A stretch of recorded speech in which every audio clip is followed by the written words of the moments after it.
മുഴുവൻ പരിശോധിക്കുകയും അതിനുവേണ്ട സുരക്ഷാ ക്രമീകരണങ്ങൾ എന്നുള്ള നിലയിൽ സെറ്റ് ചെയ്യുകയും ചെയ്തിട്ടുണ്ടെന്നാണ് നമ്മുടെ അറിവ്. ശബ്ദം ആരും കേട്ടില്ല.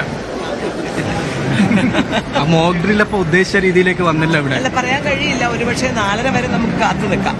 4 മുതൽ 4:30 വരാന്നല്ലേ പറഞ്ഞത്? അല്ല, 4 മണിക്ക് അപായത്തിന്റെയും 4:28 പ്രശ്നങ്ങളൊന്നുമില്ല, സുരക്ഷിതമാണ് എന്നുള്ള സഹകരണമാണ് മുഴങ്ങേണ്ടത്. അത് ശരി, അത് നമുക്ക് കാത്തിരിക്കാം. പ്രശ്നങ്ങളൊന്നും ഇല്ല എന്നുള്ളതായിരിക്കും ഇവിടെ സമാധാനം. ഇവിടെ കേട്ടിട്ടില്ല. ഞാൻ കേട്ടില്ല കേട്ടോ. ശരിക്കും ഞാൻ ഇവിടെ ഇല്ലായിരുന്നു, പക്ഷെ കേട്ടില്ല. കേൾക്കാത്തത് ഞാൻ എങ്ങനെയാ കേട്ടു എന്ന് പറയും. ഇതിനെക്കുറിച്ച് വ്യക്തമായിട്ടൊന്നും കിട്ടിയില്ല. നേരത്തെ ഉണ്ടായിരുന്നുള്ളൂ നമുക്ക് കിട്ടിയ നിർദ്ദേശം. ഇതുപോലെ 4 മണിക്ക് സായനം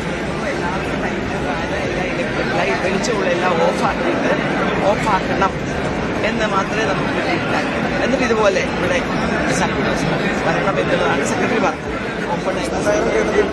അപ്പൊ നമുക്കിവിടെ ഞങ്ങൾ വിചാരിച്ചത് ഇവിടെ ഒരു പക്ഷേ അവരെന്താ അവതരിപ്പിക്കും. കോഴിക്കോട് മേയർ ബീന ഫിലിപ്പിന്റെ പ്രതികരണമാണ് കണ്ടത്. അതിന് മുമ്പ് തൊട്ട് മുമ്പ് നമ്മൾ കണ്ടത് കണ്ണൂരിൽ മോക്ഡ്രിലിന്റെ ഭാഗമായുള്ള നടപടികളായിരുന്നു. ലൈസക്കായിരുന്നു വിശദാംശങ്ങൾ നൽകിയത്. ഷിതയുണ്ട് കോഴിക്കോട്ട്.